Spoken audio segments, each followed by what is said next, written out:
আসসালামু আলাইকুম dear student and all viewers. আজকের হিসাব বিজ্ঞানের ষষ্ঠ অধ্যায়ে প্রথম পর্বে সবাইকে স্বাগত জানাই। আমি দেলোয়ার হোসেন, সহকারী শিক্ষক, ঈদগাহ উচ্চ বিদ্যালয়, ব্যবসা শিক্ষা শাখা। প্রিয় শিক্ষার্থীবৃন্দ, আজকে আমি তোমাদের সামনে উপস্থাপন করব তোমাদের হিসাব বিজ্ঞানের পাঠ্য বইয়ের ষষ্ঠ অধ্যায় জার্নাল বা জাবাদা। তাহলে কথা না বাড়িয়ে শুরু করা যাক জাবাদার সংজ্ঞা দিয়ে। জাবাদা হচ্ছে কি, লেনদেন সংগঠিত হওয়ার পরে তারিখের ক্রম অনুসারে ডেবিট ক্রেডিট বিশ্লেষণ করে সামান্য ব্যাখ্যাসহ সর্বপ্রথম যে বইতে লিপিবদ্ধ করা হয় তাকে আমরা জাবাদা বই বলি। আমি আরেকটু স্পষ্ট করে বলতেছি, যে কোনো একটি ব্যবসা প্রতিষ্ঠানে লেনদেন হওয়ার পরেই ওই লেনদেনে যে দুটো পক্ষ বিদ্যমান, এক পক্ষ সুবিধা গ্রহণ করে, অন্য পক্ষ সুবিধা প্রদান করে।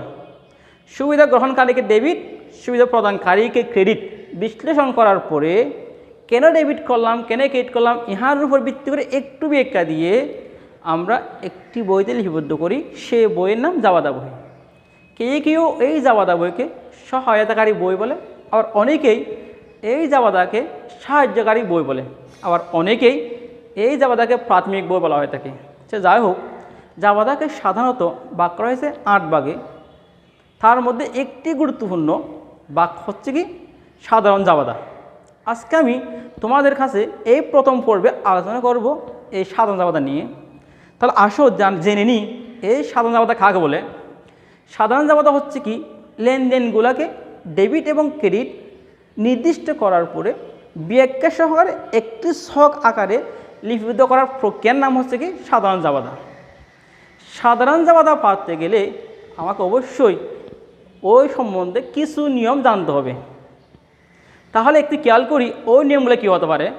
তা আমি জানি সাধারণত একটি হিসাব বিজ্ঞান পুরা জগৎটাই নির্ভর করতেছে 5টা বিষয়ের উপরে।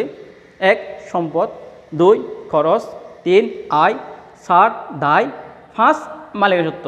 আবার বলেছি সম্পদ খরচ দুইটা একসাথে আলোচনা করবো আমরা। আয় দায় মালিকানা সত্ত্ব এই 3টাকে আমরা একসাথে আলোচনা করব। এখন তাহলে জেনে নিই, যদি কোনো একটি ব্যবসা প্রতিষ্ঠানের কোনো লেনদেন দ্বারা যদি সম্পদ বৃদ্ধি পায় তাহলে আমরা ওই সম্পত্তির নাম ডেবিট করব। আচ্ছা, তাহলে এখন দেখি সাধারণত একটি ব্যবসা প্রতিষ্ঠানের সম্পদকে আমি 3 স্তরে ভাগ করছি। এক হচ্ছে কি স্থায়ী সম্পদ, 2 চলতি সম্পদ, 3 অস্পর্শনীয় সম্পদ।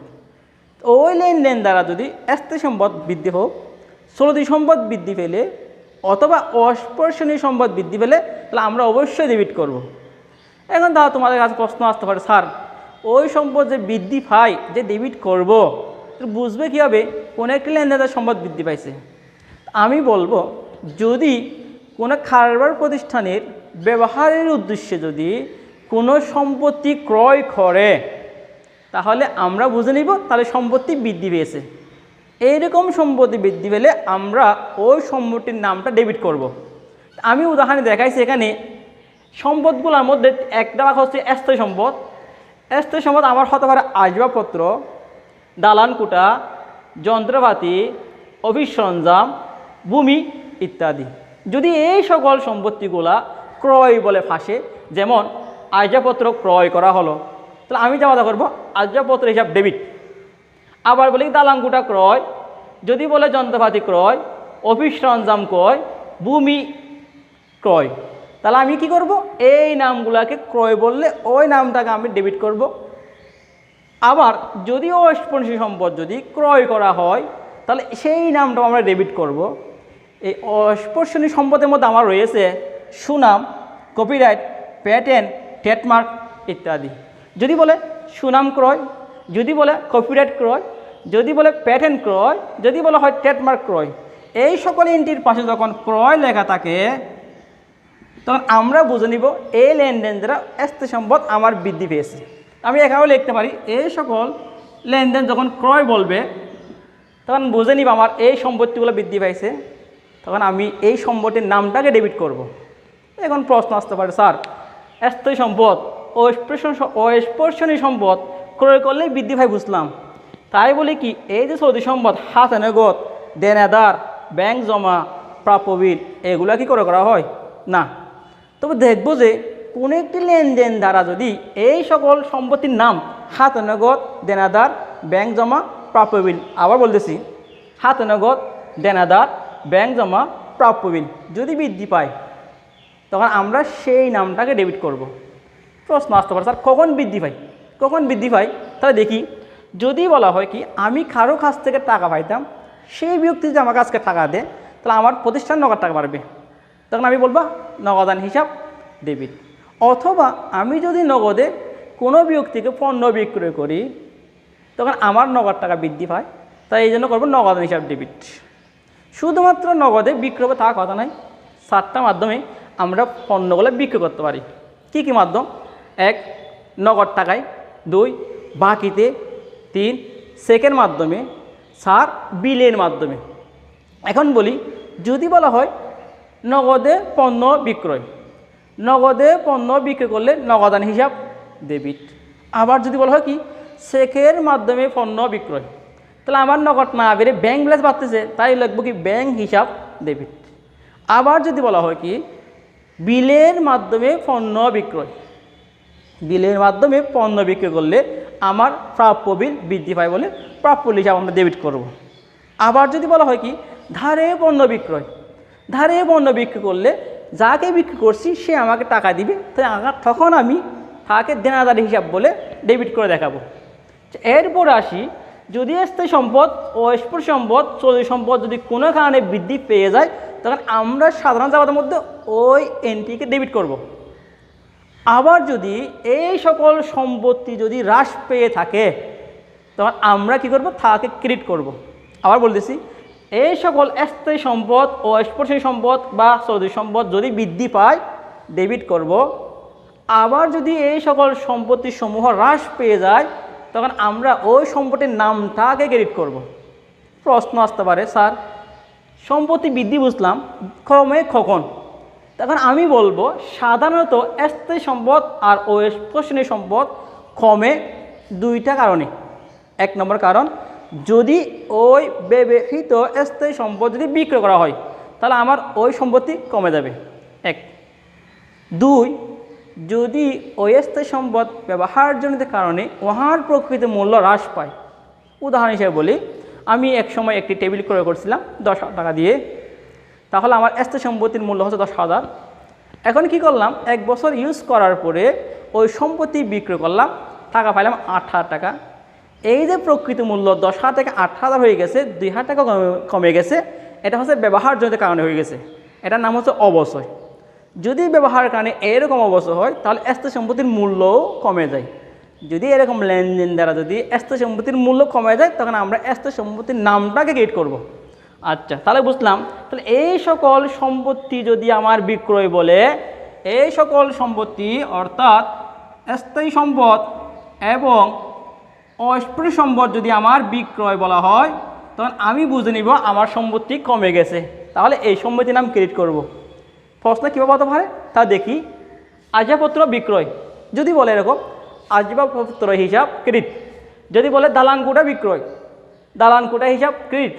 আবার যদি বলে যন্ত্রপাতি বিক্রয়, যন্ত্রপাতি হিসাব ক্রেডিট।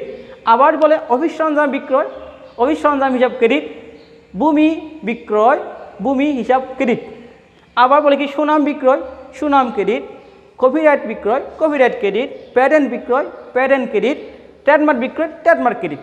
তাহলে আমি একটা সিদ্ধান্ত আসতে পারি, যদি এই স্থায়ী সম্পদ আর অস্পর্শী সম্পদ যদি ক্রয় করা হয় তাহলে বুঝে নিয়ে বাড়ছে প্রতিষ্ঠানে, যদি এরকম বাড়ার চিন্তা করি তাহলে আমি এটা ডেবিট করব। আবার যখন এর পাশে বিক্রয় লেখা থাকবে, স্থায়ী সম্পদ আর অস্পর্শী সম্পদের পাশে বিক্রয় লেখা থাকবে, তখন আমরা এই সম্পত্তির নামটা ক্রিয়েট করব। সিম্পল কথা শেষ। আবার চলতি সম্পদ কি বিক্রয় করলে কমে যায়? না, চলতি সম্পদ এই হাতে নগদ, দেনাদার, ব্যাংক জমা, প্রাপ্য বিল কমে তখনই যদি আমি নগদ টাকায় যদি কাউকে প্রদান করি। আবার দেনাদার কমবে তখনই যার কাছ থেকে আমি টাকা পাইতাম সে আমাকে টাকা দিয়ে ফেললে আমার দেনাদার কমে যাবে, কারণ সে আমাকে আর টাকা দিবে না। তার দেনাদার কমলে আমি সেই দেনাদারকে ক্রেডিট করব। উদাহরণ হিসেবে বলি, জনাব রহমানের কাছ থেকে 5,000 টাকা পাওয়া গেল। তো চিন্তা করলাম জনাব রহমান আমাকে যে 5,000 টাকা দিল, কেন দিল? তো নিশ্চয়ই সে এক সময়ে আমার কাছ থেকে হয় বাকিতে পণ্য কিনেছিল, আর না হয় সে বাকিতে আমার কাছ থেকে সুবিধা নিয়েছিল। তখন সে হয়েছিল আমার কাছে দেনাদার, সম্পদ, চলতি সম্পদ। এখন সেই ব্যক্তি যখন আমাকে টাকা পরিশোধ করে ফেলেছে, তখন আমি বুঝে নিব আমার সেই দেনাদার এখন কমে গেছে, আর সে আমাকে টাকা দিবে না। যদি এরকম লেনদেন হয়, আমি সেই দেনাদার হিসাবকে ক্রেডিট করব।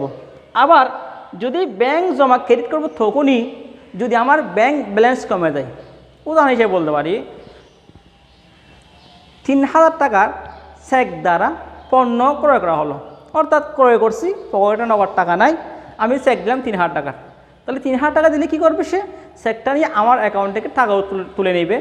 যদি অ্যাকাউন্ট থেকে টাকা তুলে নেয়, তাহলে আমার ব্যবসা প্রতিষ্ঠানে ব্যাংক ব্যালেন্স কমে যাবে বলে ব্যাংক হিসাব আমি ক্রেডিট করব। অনুরূপভাবে প্রাপ্য বিলটা ক্রেডিট তখনই করব যদি আমার প্রাপ্য বিল কমে যায়। কীরকম?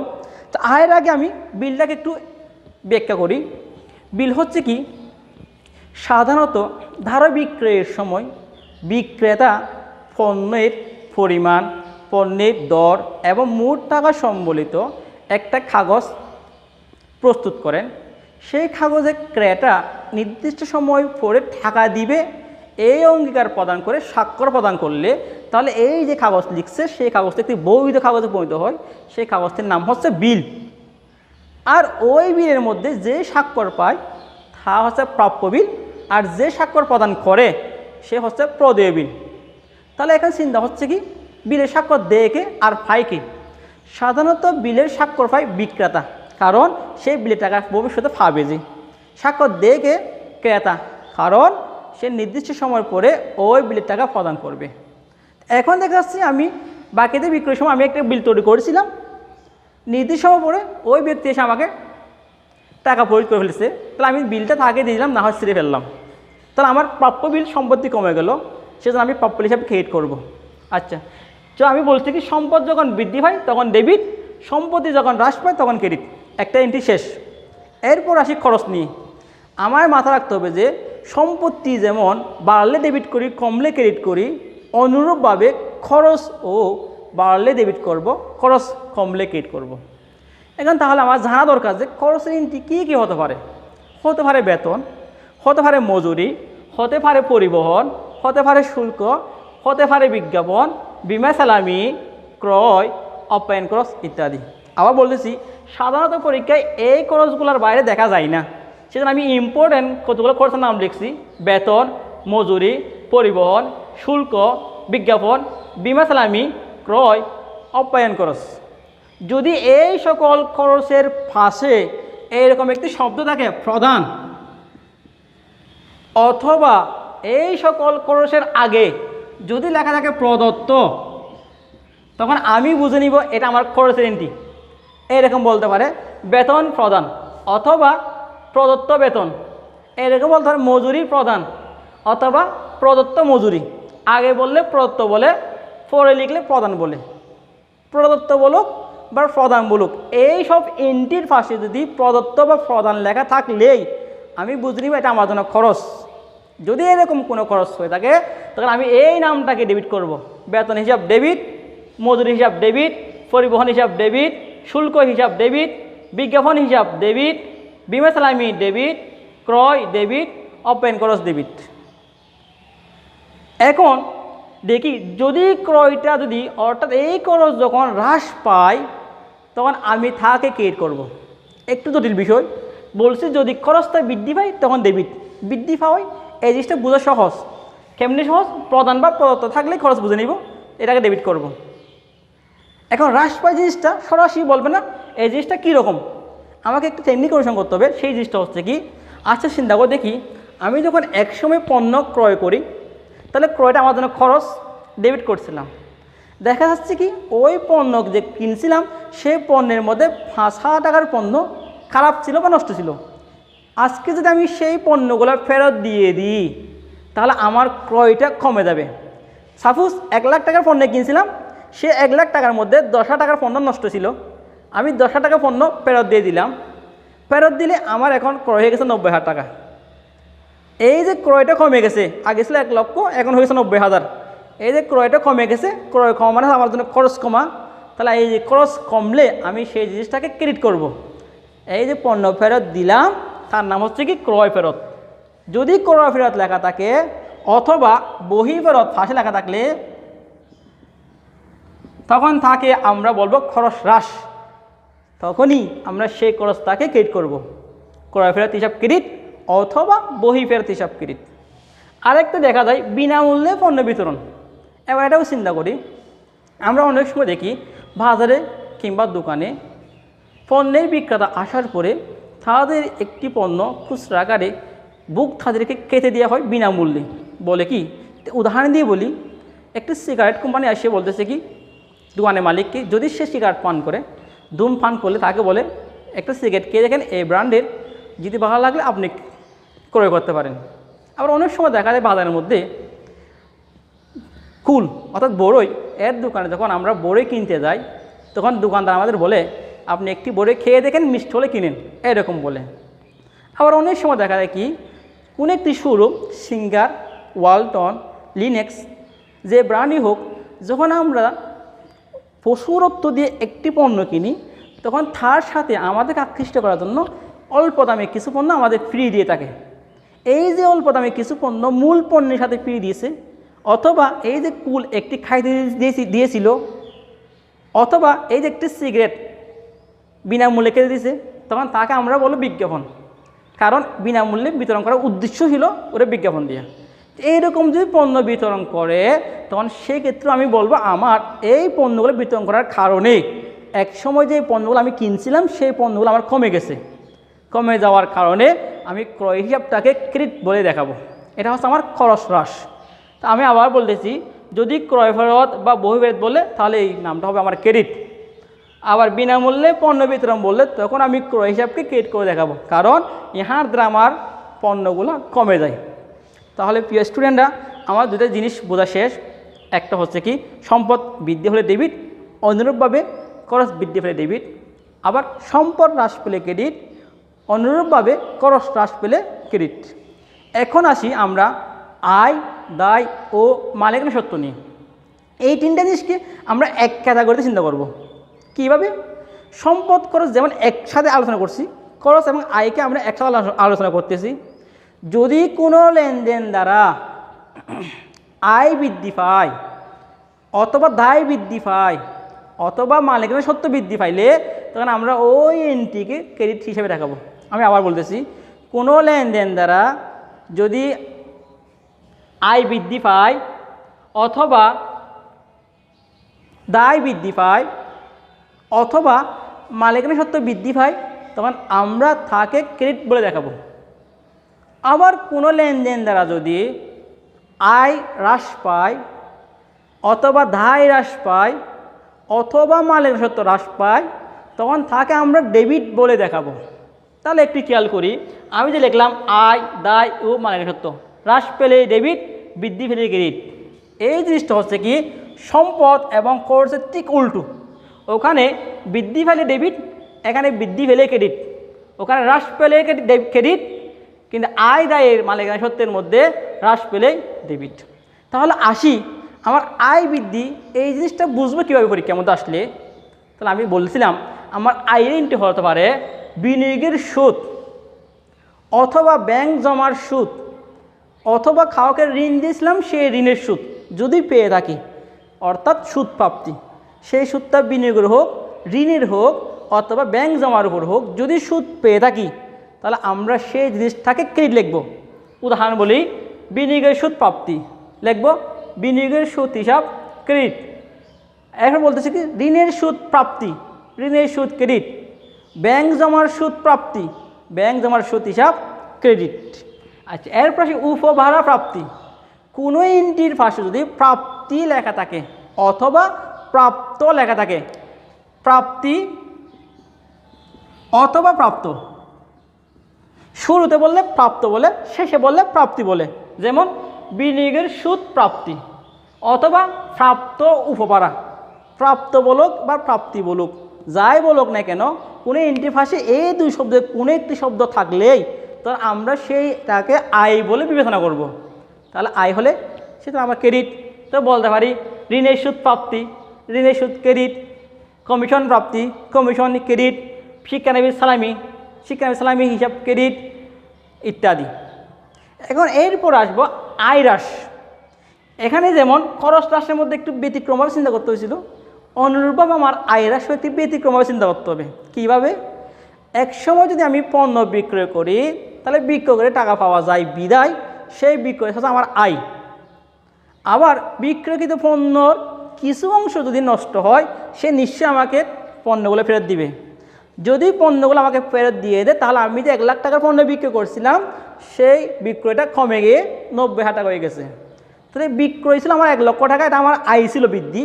এখন 10,000 টাকা কমে যাওয়ার কারণে আমার আয়টা হ্রাস পেয়েছে 10,000 টাকা। তাহলে এই জিনিসটাকে আমরা বলবো ক্রেডিট।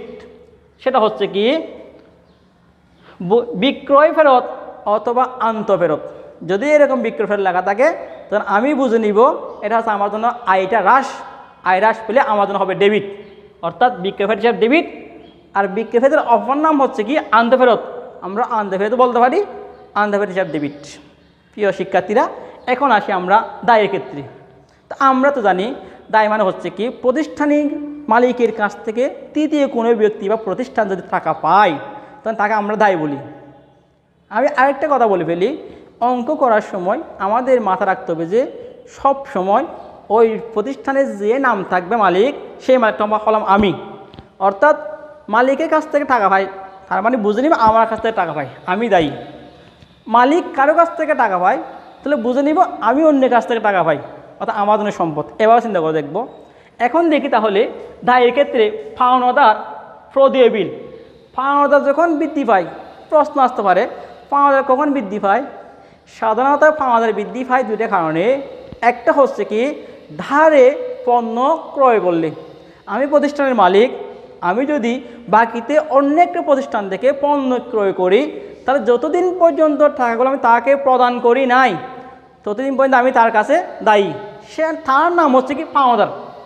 এইরকম যদি বলা হয় বাকিতে পণ্য ক্রয় করা হলো তাহলে আমি লিখব পাওনাদার হিসাব ক্রেডিট, কারণ সে আমার কাছে টাকা পাই, আমি পাওনাদার। এরপর লিখব প্রদেয় বিল। যদি বিলের স্বাক্ষর দিয়ে আমি পণ্যগুলো নিয়ে আসি টাকা দিব অঙ্গীকার করে তাহলে এই যা হয় আমার জন্য প্রদেয় বিল। সে প্রদেয় বিল হলেও আমি কি করব? ক্রেডিট করব। আবার ব্যাংক ঋণ। প্রতিষ্ঠানের প্রয়োজনে যদি আমি ব্যাংক থেকে ঋণ গ্রহণ করে থাকি তাহলে সেই ঋণটা আমার হবে ক্রেডিট। অনুরূপভাবে যদি কোনো এই খরচগুলার বেতন হোক মজুরি পরিবহন এই খরচগুলো যদি বকেয়া থাকে, খরচ বকেয়া আমার জন্য দায় হিসেবে বিবেচিত হয়, তবে সেটা হচ্ছে চলতি দায়। আমি আবার বলতেছি, যদি কোনো খরচের এন্ট্রি বেতন মজুরি শুল্ক পরিবহন বিজ্ঞাপন বীমা ইসলামী এই সকল খরচ যদি বকেয়া থাকে প্রদান করে নেই করতে হবে এইরকম লেখা থাকলেই সেটাকে আমরা বলবো দায়। দায় হলে আমার হবে ক্রেডিট। সেজন্য বকেয়া বেতন ক্রেডিট, বকেয়া মজুরি ক্রেডিট, বকেয়া পরিবহন ক্রেডিট, বকেয়া শুল্ক ক্রেডিট ইত্যাদি এইরকম চিন্তা করে আমরা হিসাবভুক্ত করবো ইনশাল্লাহ।